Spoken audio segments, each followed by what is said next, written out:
This is my audience.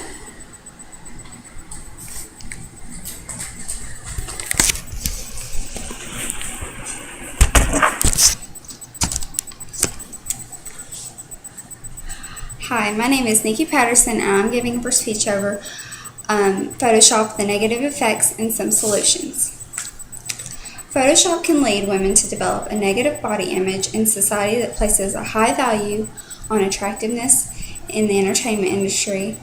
They will do anything, including Photoshop, to make someone look as beautiful and flawless as possible.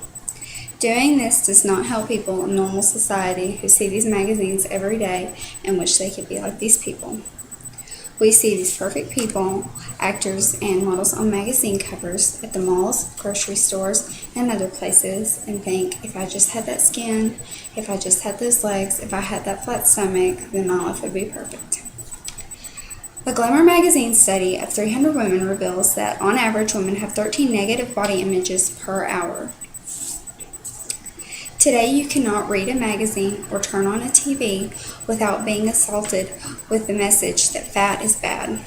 Children especially often feel flawed in their weight and body when it doesn't match up to the models and actors they see on TV and in magazines. The need to meet these unrealistic, and I mean that literally because what you're seeing is not what you're getting. These celebrities do not have these perfect, flawless bodies and faces that you see, and I have a few examples to show. These are Cosmopolitan magazines that have all been gotten at different times, and the first one I'm showing you is of Megan Fox. I have circled what surgical procedures she has had done, as well as I know what has been photoshopped on this photo. She's had an eyebrow lift, juvederm in her lips, and a nose job. In this photo, she has discoloration on near the top of her forehead, and that has been, her skin is perfect. And she still has a little bump in her nose, which has been edited out. This is a photo of Selena Gomez, and in this one, her nose has been edited, and breast area has been edited, as well as her skin. These magazines make people feel like they have to use extreme measures to change themselves into these perfect photos they see. MedAdvice.com asserted that 79% of teenage girls who vomit and 73% of teenage girls who use diet pills are frequent readers of fitness or entertainment magazines. Depression is also another factor that can stem from Photoshop and the negative body image. I had a friend who prescribed to a fitness magazine, and she had them posted like a collage all over her. She had a huge board in her room, and they were everywhere. And when I first met her, she ate everything in the cabinets at the restaurants. I mean, got the best desserts. And now she'll barely order a salad because she's trying to measure up to these ideal women in these magazines. And that's not real life.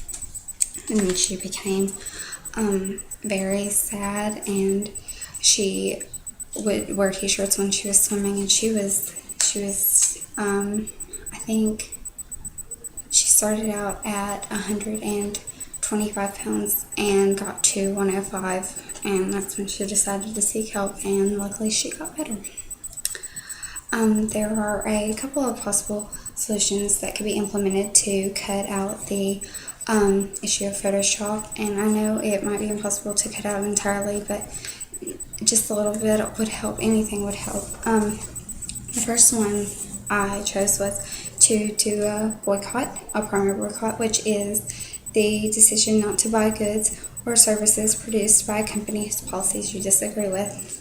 A lot of companies will have Photoshop in their policies, therefore this boycott makes the most sense. I would say that for this boycott to be successful, you would have to boycott the magazines, major ones, to have the most effect.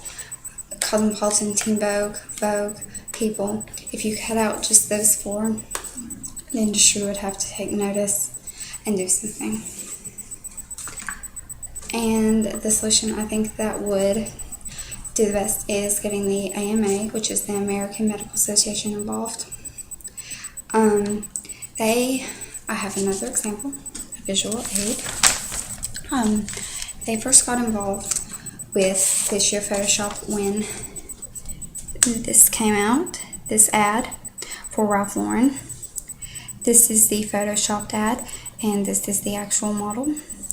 In this Photoshopped ad, her head is larger than her waist, and Ralph Lauren got a lot of criticism for that because that is what the actual model looked like, and that is not idealistic at all.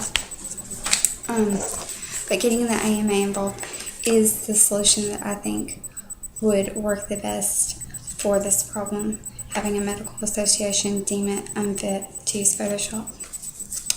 Thank you.